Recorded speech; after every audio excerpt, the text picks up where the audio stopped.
Hey everybody, it's Brandon, your skincare researcher and ingredient investigator. Testing, audio test, 1, 2, 3. Today I'm coming to address the drama in the sunscreen community. Is there a sunscreen community? I'm addressing the recent scandal, I guess, if you will, of the Centella Green Level Unscented Sun SPF50 Plus PA4++++++. This is kind of blown up on the beauty Reddit subreddits and forums, and I kind of wanted to just explain the whole situation to you and sort of how it's developing and what Purito has said in response. Am I saying that right? Purito? Purito? Purito? Purito. If you remember back to my previous Yes Style haul, I actually reviewed the Centella Purito Sunscreen along with other Korean and Japanese sunscreens. But just as a brief overview, the Purito Korean Centella Green Level Sunscreen, there's a lot of words in that title, that contain filters that go by the brand names Uvinol A Plus and Uvinol T 150. Now, these sunscreen filters are not approved in the US. They have enough efficacy and safety data, I suppose, over in Asia for them to be approved there and used in their sunscreens. These filters are actually highly effective at filtering out UVA and UVB. UVA is basically the ultraviolet rays, radiation from the sun that penetrates the skin and ages the skin. Up to about 80 to 90% of the visible signs of skin aging is due to ultraviolet A exposure that we receive every single day, even through the windows. So it makes it incredibly important, especially if you are attempting to just sort of delay the visible aging process. It's important that you're wearing sunscreen every single day, especially on your naked face, and having filters, powerful filters that aren't approved in the United States, like Uvinol A Plus and Uvinol T 150, they're not approved in the United States, but they have enough efficacy and safety data apparently to approve them in Asia. Now, the thing is, while they are effective, when you are relying on a chemical sunscreen as just the sole sun protection, you're not relying on anything else, just a chemical sunscreen, these chemical filters, even Uvinol A and A plus, Uvinol T 150, they are potentially more stable than avobenzone, which is what we have in the United States for UVA filtering. They still will, to some degree, all sunscreen filters will degrade in the sun and in response to oxygen and whatnot. So it's incredibly important that you're reapplying.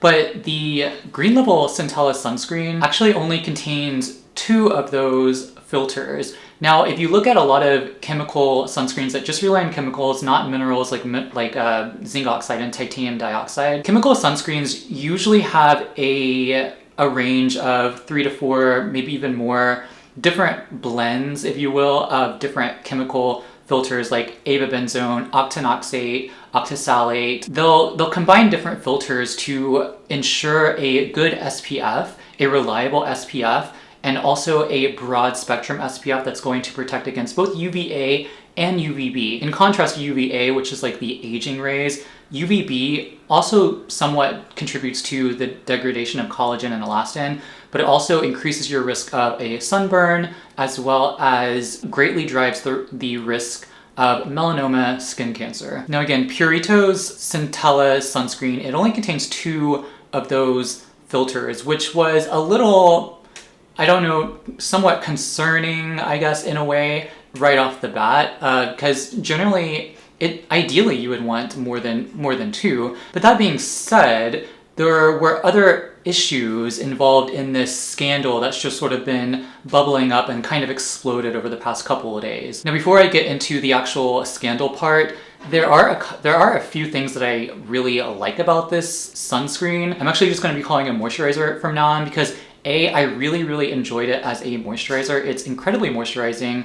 The overall vehicle, it goes on like a dream and it feels really nice on the skin. There are actually 4 ingredients in this Centella Green Level sunscreen that I really like, and there's other benefits to this. I really like it as a moisturizer. It goes on like a dream. The vehicle it's in is really nice, and the 4 ingredients in here that I actually like and actually has really good evidence to support their use in terms of anti-aging and just anti-inflammatory properties. Number 1 is Centella Asiatic extract. This extract actually has evidence to suggest that it is has anti-inflammatory properties. Inflammation drives a lot of skin-related issues like acne, as well as there's an inflammatory process in aging and degradation of collagen and elastin in the skin. Centella Asiatic extract also has anti-glycation properties. Glycation, or the act of glycation in the body, is when a sugar or a carbohydrate binds to other sugars in the body and then a protein, and it can actually drive also the degradation of collagen and elastin, because collagen is a protein in the skin. The glycation, which also is driven by UV, the anti-glycation properties in Centella may actually be helpful in supporting the anti-aging properties of a sunscreen. But the caveat is a sunscreen that is actually effective at filtering out UV. It also contains niacinamide, which is a B vitamin or vitamin B3. Niacinamide has evidence to suggest that it can help reduce fine lines, as well as reduce redness and also just bring an overall brightness to the skin. The sunscreen has hyaluronic acid in it, which is a powerful humectant, basically binds to water, brings water to the surface of the skin. And finally, it contains adenosine. Adenosine triphosphate, or ATP, declines as we age, even in the skin, especially in the skin. So there's evidence to suggest that topical application of ATP or adenosine in vehicles, like moisturizing vehicles like this, can actually help to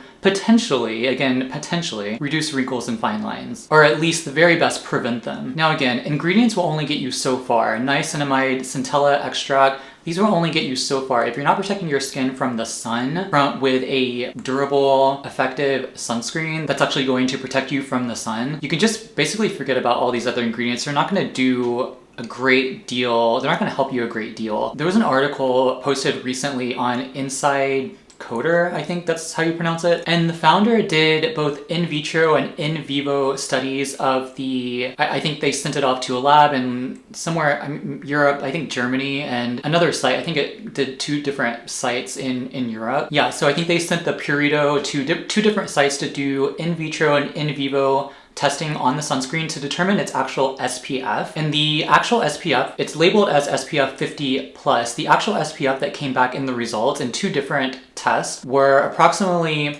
between 16 to, I think, 18 or 19, which is much, much, much lower than the marketed labeled SPF. And it's also extremely insufficient to protect your skin from the aging, raging, burning rays of the sun. And it's a shame because a lot of people love this sunscreen. It's a beloved sunscreen that many people have hyped on the internet for I don't even know how long. I just got into it. I just purchased this recently in a YesStyle haul because it was on sale. Again, I really like the moisturizing qualities of it, but relying this on as my sole sunscreen is definitely not going to, I'm not going to be doing that anytime now or in the near future until Purito can come back with reliable data to show that their sunscreen actually has the SPF that's on the label, or they can have some sort of reformulation that includes another chemical or 2. Since this controversy has sort of blown up, Purito took this off the YesStyle website. I think I wasn't able to find it, and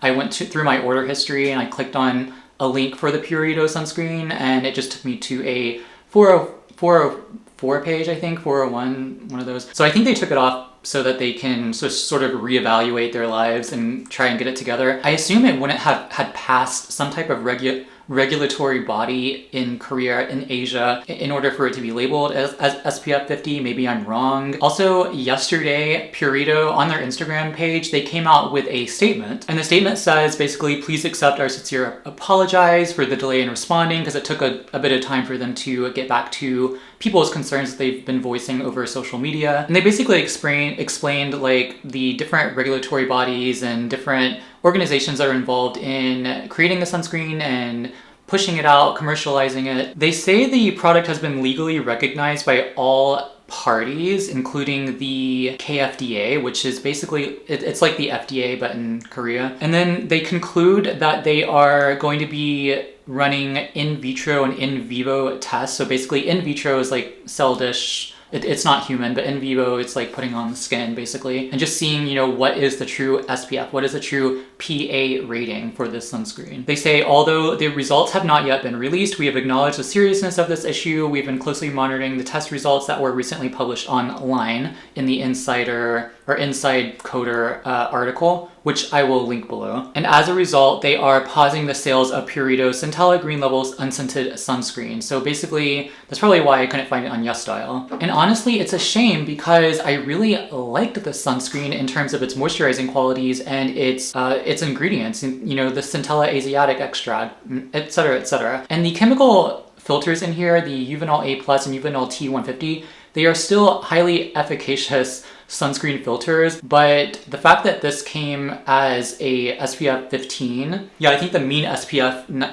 was 19 at the highest in the in vivo study. I think it was like ±2, 19 ±2. The fact that most people don't apply enough sunscreen on their naked skin to actually reach an SPF that is on the label of sunscreen makes it even more concerning because people are not, more than likely aren't applying the right amount of SPF to get to an SPF 50. I don't know, it's highly concerning. But that being said, you should never rely on sunscreen alone as your protection from UV. You should always be using physical protection measures. You should be staying indoors between 10 and 2, depending upon where you are, using a broad brimmed hat, big sunglasses to cover your eyes, as well as sun protective clothing that has UPF, like UPF 50 built into it. And personally, I always rely on mineral sunscreens, like the tinted mineral Elta MD, I think it's the physical sunscreen. Now also in my YesStyle haul, I got the BANOBAGI Milk Thistle Repair Sunscreen. It also has, correct me if I'm wrong, it also has just the 2 sunscreen filters that are in the Green Level Purito Centella sunscreen. So I'm wondering,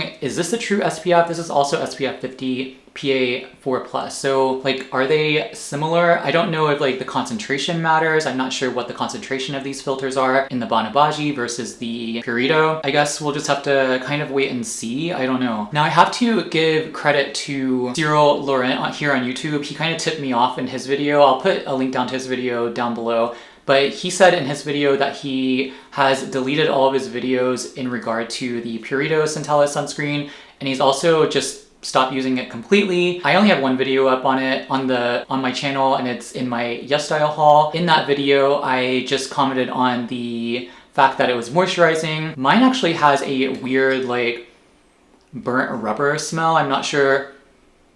Yeah, I'm not sure if it was just like a bad batch or something, but it just smells like burnt rubber. But other than that, it's a really good moisturizer. I'm going to be using this up as a moisturizer, as a daytime moisturizer, and then just applying a mineral sunscreen over it because I can't really rely on this as my sole sun protection for my face and my neck and my ears. Again, I really want to give Purito a second chance. You know, if they can come back with data that verifies their SPF somehow or can reformulate in a way that really brings it up a bit and supports the SPF that's on the label now, you know, I can definitely give them a second chance. And it's really hard because you try to trust these companies, and you want to make sure that you are using a sunscreen that's going to protect you in addition to physical measures as well. But it's so hard when you don't have access to a laboratory and you're not like sending things off to get tested in vitro and in vivo cell or studies. You just kind of have to trust. That's why I feel like mineral sunscreen is the way to go. A tinted mineral sunscreen is the way to go. It's going to sit on your face. It's going to provide a physical barrier to actually prevent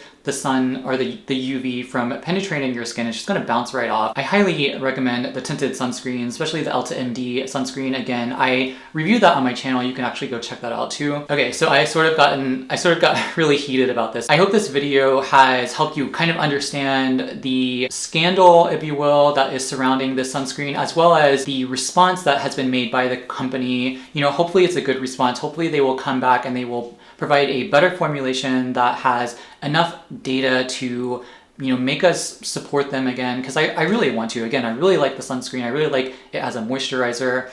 So we'll just have to wait and see. And yeah, that's all we can do. I hope you like this video, and if you did like this video, please hit the like button. And if you're into skincare and you want to hear more about skincare and the science behind the ingredients in your favorite products, go ahead and subscribe down below. Hit that bell icon so you can be alerted for new videos, and I'll see you next time.